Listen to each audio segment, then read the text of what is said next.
30 రోజుల పాటు నిద్రను జయించడం కోసం రష్యన్ మిలిటరీ వాళ్ళు చేసిన ప్రయోగం వల్ల మనుషుల్లోని మృగాన్ని నిద్రలేపి కాదు మృగాలకి మించి భయంకరంగా మారి వాళ్ళ కడుపుని వారే చీల్చుకొని వాళ్ళ కడుపులోని పేగుల్ని అవయవాల్ని వాళ్ళు తెంపి పీకి పడేసి వాళ్ళ చేతుల్లోని కాళ్ళలోని మాంసాన్ని వాళ్ళే తిని పైశాచికత్వానికి పరాకాష్ట అంటే ఇదే అనిపించేలా చేసిన వణుకు పుట్టించే మనుషులపైన చేసిన ఒక భయంకరమైన ప్రయోగం గురించి ఇప్పుడు మనం మాట్లాడుకుందాం. 2010 నుండి ఇప్పటి వరకు ప్రపంచంలోనే ఎక్కువగా ఇంటర్నెట్లో షేర్ చేసిన హర్రర్ ఇన్సిడెంట్ ఇదే. దాదాపు 10 సంవత్సరాలుగా ఒక పెద్ద మిస్టరీగా మిగిలిపోయిన ఈ రష్యన్ ఎక్స్పెరిమెంట్ యొక్క మిస్టరీని నేను ఇప్పుడు ప్రూఫ్స్తో పాటు ఎక్స్పోజ్ చేయబోతున్నాను. ఈ వీడియోని మీరు చివరి వరకు చూస్తే ఈ మిస్టరీని తెలుసుకున్న వాళ్ళే కాదు, ఒక కొత్త ఎక్స్పీరియన్స్ని కూడా మీరు ఫీల్ అవుతారు. ఆధిపత్యం కోసం పోరు అనాథగా జరుగుతూనే ఉంది. ప్రతి దేశం అయితే వాళ్ళ దేశాన్ని కాపాడుకోవడం కోసమో లేదా వేరే దేశాన్ని జయించడం కోసమో ఆయుధాల పరంగా, డబ్బు పరంగా, సైనికుల పరంగా వాళ్ళ శక్తిని పెంచుకోవడానికి ప్రయత్నిస్తూనే ఉన్నారు. అది రెండో ప్రపంచ యుద్ధం జరుగుతున్న సమయం. అన్ని దేశాల వారు సైనికుల పరంగా వాళ్ళ శక్తిని పెంచుకోవడానికి మనుషులపైన ప్రయోగాలు చేయడం మొదలుపెట్టిన రోజులవి. యుద్ధం వల్ల సైనికులు చనిపోయి రోజుకి వాళ్ళ సంఖ్య తగ్గిపోతుంది. సైనికులు యాక్టివ్గా రోజుకి 12 గంటలు మాత్రమే యుద్ధం చేయగలుగుతున్నారు. తర్వాత నిద్రపోవాల్సి వస్తుంది. కొత్తగా సైనికుల్ని నియమించుకునే సమయం కానీ జనం కానీ అప్పుడు లేరు. సో అప్పుడు ఏం చేయాలి అని ఆలోచిస్తున్నప్పుడే ఒక్కో దేశం వారికి ఒక్కో ఆలోచన వచ్చింది. ఇప్పుడు కొత్తగా సైనికుల్ని నియమించుకోవడం కన్నా ఒకవేళ సైనికులకి నిద్ర పట్టకుండా చేస్తే వాళ్ళు రోజుకి 24 గంటలు శక్తివంతంగా యుద్ధం చేయగలుగుతారు. అంటే ఒక్కసారిగా సైనికుల సంఖ్య పెరగకుండానే రెట్టింపు బలం దేశానికి వస్తుంది. దానికి ఏం చేయాలి అని ఆలోచిస్తున్న సమయంలోనే ఈ రష్యన్ స్లీప్ ఎక్స్పెరిమెంట్ మొదలైంది. ఈ ఎక్స్పెరిమెంట్ ఏంటో, దాని కథ ఏంటో, దాని మిస్టరీ ఏంటో విక్రమాదిత్య వెర్షన్లో ఇప్పుడు మనం తెలుసుకుందాం. మరి ఇంకెందుకు ఆలస్యం, let us start our episode. Hi everyone, this is Vikramaditya and welcome to my channel. ఇప్పుడు నేను చెప్పబోయేది రష్యన్ స్లీప్ ఎక్స్పెరిమెంట్లో ఏం జరిగిందని రాసిందో ఆ ఎగ్జాక్ట్ సంఘటనని ముందుగా చెప్తాను. 1940లో రష్యన్ మిలిటరీ సైనికులకి నిద్ర లేకుండా చేసే ఒక స్టిమ్యులేట్ నర్వ్ గ్యాస్ని కనిపెట్టారు. కానీ దాని ఫలితాలు ఎలా ఉంటాయో టెస్ట్ చేయడానికి మనుషులు కావాలి. దానికి వాళ్ళ జైల్లోని ఖైదీల ఎదురుని సెలెక్ట్ చేసుకున్నారు. ఆ 5గురు పొలిటికల్ ప్రిజనర్స్. అంటే మన దేశంలో నక్సలైట్లు, మావోయిస్టులు ఎలాగో అక్కడ వాళ్ళు అలాగనమాట. వాళ్ళని పిలిచి మిమ్మల్ని గదిలో పెట్టి ఒక గ్యాస్ మీ పైన ప్రయోగిస్తాం. ఆ గ్యాస్ మీకు ఎటువంటి హాని చేయదు, కేవలం మీకు 30 రోజుల పాటు నిద్ర పట్టకుండా చేస్తుందంతే. ఈ ప్రయోగానికి మీరు ఒప్పుకుంటే 30 రోజుల తర్వాత మీ మీద ఉన్న అన్ని కేసులు కొట్టేసి మిమ్మల్ని జైలు నుండి విడిపిస్తాము అని ఆఫర్ ఇచ్చారు. దానికి వాళ్ళు ఒప్పుకున్నారు. వాళ్ళని ఒక పెద్ద హాల్ లాంటి గదిలో పెట్టారు. వాళ్ళకి కావాల్సిన ఆహారం మొత్తాన్ని ఆ గదిలో పెట్టారు. కాలక్షేపం కోసం కొన్ని పుస్తకాలను కూడా అక్కడ ఉంచారు. వీరు బయట ఉన్న వాళ్ళతో కమ్యూనికేట్ అవ్వడానికి లోపల మైక్రోఫోన్స్ని అమర్చారు. వీరిని చూడడానికి ఒక్క చోట మాత్రం 6 ఇంచెస్ థిక్కున్న ఒక గ్లాస్ని ఒక పెద్ద విండోలా అమర్చారు. ఈ ఎక్స్పెరిమెంట్కి హెడ్గా ఒక ఎక్స్కేజీబీ ఆఫీసర్ కమాండర్గా వ్యవహరిస్తున్నారు. కాపలాగా కొంతమంది సోల్జర్స్, వైద్యం కోసం కొంతమంది డాక్టర్స్, నర్సెస్ సిద్ధంగా ఉన్నారు. ఎక్స్పెరిమెంట్ మొదలైంది. ఆ గది తలుపులు మూసేశారు. ఆ గదిలో నుండి గాలి కూడా బయటికి రావట్లేదు. బయట గాలి లోపలికి వెళ్ళట్లేదు. ఆ స్టిమ్యులెంట్ గ్యాస్ని ఆ గదిలోకి వదలడం మొదలుపెట్టారు. అంత నార్మల్గా ఉంది. లోపటి వారు బయటి వారితో మైక్రోఫోన్ ద్వారా మాట్లాడుతున్నారు. మొదటి రోజు గడిచింది, వాళ్ళకి నిద్ర పట్టలేదు. 2వ రోజు గడిచింది, నిద్రపోలేదు. 5 రోజులు గడిచాయి, వాళ్ళకి అసలు నిద్రే పట్టట్లేదు. అంత నార్మల్గానే ఉంది. 6వ రోజు ఉదయం అయింది. లోపల ఏం జరుగుతుందో చూద్దామని ఆ గ్లాస్ దగ్గరికి వచ్చిన కమాండర్స్ అండ్ డాక్టర్స్ ఆశ్చర్యపోయారు. ఆ గ్లాస్ బయట నుండి లోపల ఏం జరుగుతుందో చూడకూడదని లోపల ఉన్నవారు అక్కడున్న పుస్తకాల్లో పేజెస్ చింపి వాళ్ళు డెఫికెట్ చేసిన థీసిస్తో ఆ గ్లాస్కి అతికించారు. అప్పుడు అందరిలోన అసలైన టెన్షన్ మొదలైంది. లోపల ఏమీ కనిపించట్లేదు. అప్పటి వరకు చాలా నార్మల్గా మాట్లాడిన వారు సడన్గా గుసగుసలాడడం మొదలుపెట్టారు. వారు ఏం మాట్లాడుతున్నారో ఎవరికి అర్థం కావట్లేదు. బయట నుండి మైక్రోఫోన్ ద్వారా లోపల ఏం జరుగుతుంది అని ఎంత అడిగినా లోపల నుండి సమాధానం రావట్లేదు. లోపల ఏం జరుగుతుందని ఉత్కంఠంతో అందరూ ఎదురు చూస్తున్నారు. 6, 7, 8 రోజులు గడిచాయి. 9వ రోజు సడన్గా ఒక పెద్ద అరుపు వినిపించింది. అలా ఆ అరుపు 4 గంటల పాటు వినిపిస్తూనే ఉంది. ఆ అరుపు ఎంత పెద్దగా ఉందంటే అలా మనం కేవలం 2 నిమిషాల పాటు అరిస్తే చాలు, మన కంఠం ఇక పని చేయదు. అంతసేపు అంత గట్టిగా వాడెలా అరిచాడో బయటి వారికి అర్థం కాలేదు. తర్వాత ఆ అరుపు ఆగిపోయింది. లోపల నుండి అప్పటి వరకు వచ్చిన గుసగుసలు కూడా ఆగిపోయాయి.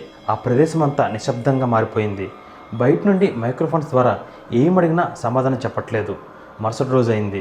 సడన్గా 2 వ్యక్తులు గది కార్నర్ చుట్టూ ఫాస్ట్గా పరిగెడుతున్న అడుగుల చప్పుళ్ళు బయటకు వినిపిస్తున్నాయి. చాలా ఫాస్ట్గా వాళ్ళ గది చుట్టూ పరిగెడుతున్నారు. కొన్ని గంటల తర్వాత ఆ చప్పుడు కూడా వినిపించట్లేదు. 14 రోజులు గడిచాయి. లోపల నుండి ఎటువంటి రెస్పాన్స్ రాకపోయేసరికి బయట ఉన్న ఎక్స్కేజీబీ ఆఫీసర్ మైక్రోఫోన్లో, మీరు దయచేసి జాగ్రత్తగా వినండి, మేమిప్పుడు తలుపులు తెరవబోతున్నాం. మీరు మాకు సహకరిస్తే మీలో ఒకరిని ఈరోజు విడుదల చేస్తాం. మిగిలిన వారు ఎక్స్పెరిమెంట్ని కంటిన్యూ చేస్తారు.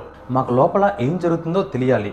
తలుపులు తెరవమంటారా అని అడిగితే అప్పటి వరకు దేనికి సమాధానం చెప్పని లోపల వాళ్ళ నుండి ఒక సమాధానం వినిపించింది. అదేంటంటే, ఇక మాకు స్వేచ్ఛ అవసరం లేదు, మేము ఇక్కడే ఉంటాం అని సమాధానం వచ్చింది. బయట ఉన్న వాళ్ళు ఈ సమాధానం అస్సలు ఎక్స్పెక్ట్ చేయలేదు.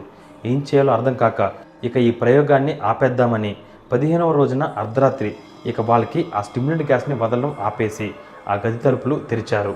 ఫ్రెండ్స్, ఒక మోస్ట్ ఇంట్రెస్టింగ్ కథ చదివితే చాలు అది ఒక మనిషి జీవితాన్నే మార్చేస్తుందంటే మీరు నమ్ముతారా? కేవలం ఆ కథ మీ పిల్లలకి చదివి వినిపిస్తే చాలు వాళ్ళ జీవితానికి కావాల్సిన విలువలు నేర్చుకుంటారు అంటే మీరు నమ్ముతారా? మీరు జీవితంలో అనుభవిస్తున్నా లేక రాబోతున్నా ఎలాంటి సమస్యకైనా పరిష్కారం ఒక కథ చదివితే చాలు మీకు దొరుకుతుంది అంటే మీరు నమ్ముతారా? Yes, it's possible only with the greatest epic ever told in the history of mankind. It's the Mahabharata. ఈ కథ ఒక సూపర్ హిట్ మూవీ కన్నా 100 రెట్లు గొప్పగా ఉంటుంది. It's a challenge. విక్రమాదిత్య మాటలో రాసిన మహాభారతం పూర్తి కథ 2 భాగాలలో పుస్తకం ఇంకా ఈబుక్ రూపంలో అమెజాన్ ఇంకా 43 ఆన్లైన్ స్టోర్స్లో దొరుకుతుంది. ఈ పుస్తకం ప్రపంచవ్యాప్తంగా 54 భాషల్లో దొరుకుతుంది. లింక్స్ ఈ వీడియో కింద డిస్క్రిప్షన్లో ఇచ్చాను, వెంటనే ఆర్డర్ చేయండి.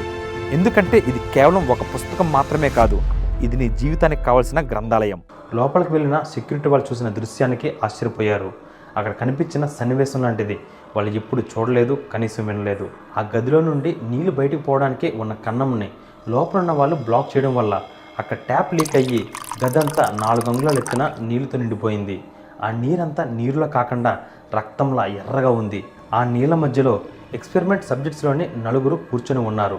వాళ్ళకి ఎదురుగా వాళ్ళలో ఒకడు చనిపోయి శవమై ఉన్నాడు. వాడి శరీరం అంతా చీల్చి వాడి పేగులన్నీ బయటపడేసి చూడడానికి అసలు అది మనిషి శవమేనా అని అనిపించేంతలా ఉంది. ఈ 4 శరీరం అంతా రక్తంతో నిండిపోయింది. వాళ్ళ కడుపులు వాళ్ళే చీల్చుకొని పేగులన్నీ తెంపుకొని బయటపడేసి వాళ్ళ చేతుల్ని కాళ్ళని వాళ్ళే కొరుక్కొని తిన్నారు. ఆ తెగిన పేగుల్లో వీరు తిన్న మనిషి మాంసం ఉంది.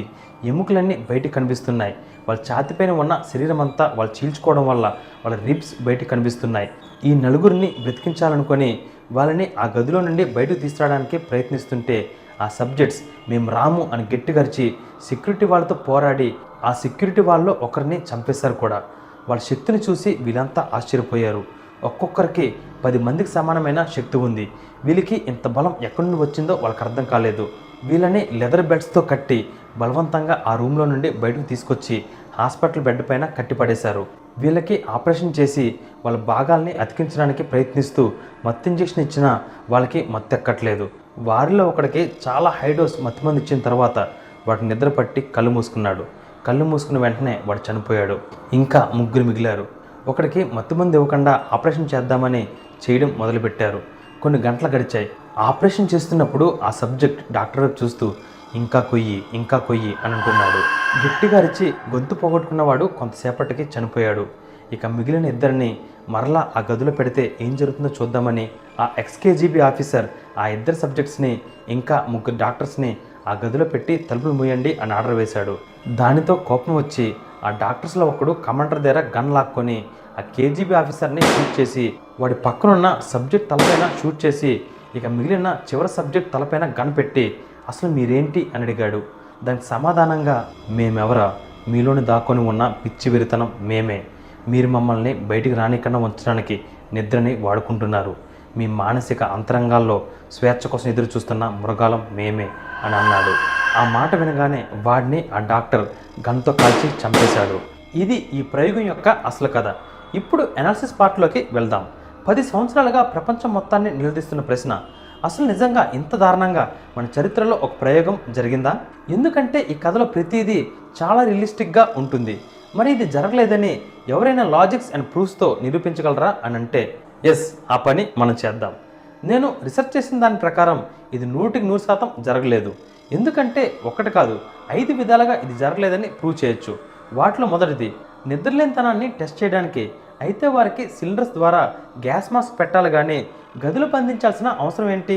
సైనికులు యుద్ధాన్ని గదిలో చేయరు కదా, ఓపెన్ ల్యాండ్లో చేస్తారు. సో ఇలా చేయడమే మొదటి డౌట్. ఇక రెండోది, ఇది జరిగింది 1940లో. కానీ 2009కి ముందు ఎక్కడ కూడా దీని గురించి మాట్లాడలేదు, ప్రస్తావించలేదు. ఇంటర్నెట్లో కూడా ఒక్క పోస్ట్ కూడా లేదు. కావాలంటే ఇంటర్నెట్ సెట్టింగ్స్లో బిఫోర్ 2009కి డేట్ సెలెక్ట్ చేసి రష్యన్ స్లీప్ ఎక్స్పెరిమెంట్ అని టైప్ చేయండి. ఒక్కటంటే ఒక్క పోస్ట్ కూడా మీకు కనిపించదు.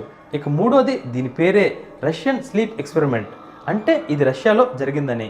ఇంటర్నెట్లో ఉన్న అన్ని పోస్టులు కూడా ఇంగ్లీష్ కంట్రీస్కి సంబంధించినవే, ఒక్క పోస్ట్ కూడా రష్యన్ది లేదు. ఈ కథ ఫేమస్ అయిన తర్వాత చాలా నెలల వరకు రష్యన్ లాంగ్వేజ్లో కూడా ఏ పోస్టు రాలేదు. తర్వాత కొన్ని వచ్చాయి, కానీ అవన్నీ ఇంగ్లీష్ ఆర్టికల్స్కి రష్యన్ లాంగ్వేజ్లో ట్రాన్స్లేషన్ మాత్రమే. ఇక నాలుగోది, దీనిని మొట్టమొదటిసారిగా ఆగస్ట్ 8, 2009 RIPS డొమైన్లో ద ఫాల్కన్ పంచ్ అనే యూజర్ నేమ్తో ఒక అమెరికన్ పబ్లిష్ చేశాడు. ఈ డొమైన్లో అందరూ క్రీపీ పాస్టాస్ అంటే భయం కలిగించే దెయ్యం కథలు, మర్డర్ కథలు, ఇలాంటి హర్రర్ స్టోరీస్ని సొంతంగా క్రియేట్ చేసుకున్నవి పోస్ట్ చేసే ఒక డొమైన్. దీనిని బట్టి ఇది కల్పిత కథ అని అర్థమవుతుంది. ఇక fifth and most important proof ఏంటంటే, ఈ కథలో ఒక XKGB ఆఫీసర్ ఉన్నాడు కదా. ఎక్స్ అంటే ఇంతకుముందు ఆ ఆఫీసులో వర్క్ చేసి మానేశాడు అని అర్థం, అవునా? అయితే ఈ KGB అంటే రష్యన్ గవర్నమెంట్ వాళ్ళ community for state security agency. ఈ ఆఫీసర్ ఆ ఏజెన్సీలో పనిచేశాడు. అయితే నేను ఈ KGB అంటే ఏంటి అని సెర్చ్ చేస్తున్నప్పుడు తెలిసిన విషయం ఏంటంటే, అసలు ఈ ఏజెన్సీ ఫార్మ్ అయిందే 1954లో, కానీ ఈ కథ వరల్డ్ వార్ 2 జరుగుతున్నప్పుడు 1940లో జరిగిందని కథ రాసిన వాడు చెప్పాడు. తను చేసిన చిన్న పొరపాటు ఏంటంటే, మన CID ACB లాగా రష్యాలో KGB అనే ఒక ఏజెన్సీ ఉందని అతనికి తెలుసు, కానీ అది 1954కి ముందు లేదు అన్న విషయం తనకు తెలియదు. సో ఇక్కడే తను దొరికిపోయాడు. వరల్డ్ వార్ 2 టైంలో ఏంటి, ఇప్పటికీ మనుషులపైన ఎన్నో ఎక్స్పెరిమెంట్స్ జరుగుతూనే ఉన్నాయి. ఓపెన్గానో సీక్రెట్గానో అవి జరుగుతూనే ఉన్నాయి. కానీ ఈ స్పెసిఫిక్ రష్యన్ స్లీప్ ఎక్స్పెరిమెంట్ మాత్రం ఈ ఆధారాలను బట్టి ఖచ్చితంగా జరగలేదు. మేబీ నిద్రకు సంబంధించి ఎన్నో ప్రయోగాలు జరుగుండొచ్చు, కానీ ఈ విధంగా మాత్రం ఖచ్చితంగా జరగలేదు. ఇది ఒక ఆధార్ క్రియేట్ చేసిన ఇంట్రెస్టింగ్ అండ్ రియలిస్టిక్గా అనిపించే ఒక కల్పిత కథ మాత్రమే. ఫ్రెండ్స్, నెక్స్ట్ ఎపిసోడ్లో కంటెంట్ వేరే లెవెల్లో ఉంటుంది. Don't miss it. నేను రాసిన మహాభారత పుస్తకాన్ని ఇప్పుడే ఆర్డర్ చేయండి. లింక్స్ ఈ వీడియో కింద ఉన్న డిస్క్రిప్షన్లో ఇచ్చాను. అలాగే ఇప్పటి వరకు నా ఛానల్ని మీరు సబ్స్క్రైబ్ చేసుకుని ఉండకపోతే వెంటనే సబ్స్క్రైబ్ చేసుకోండి. Till then take care.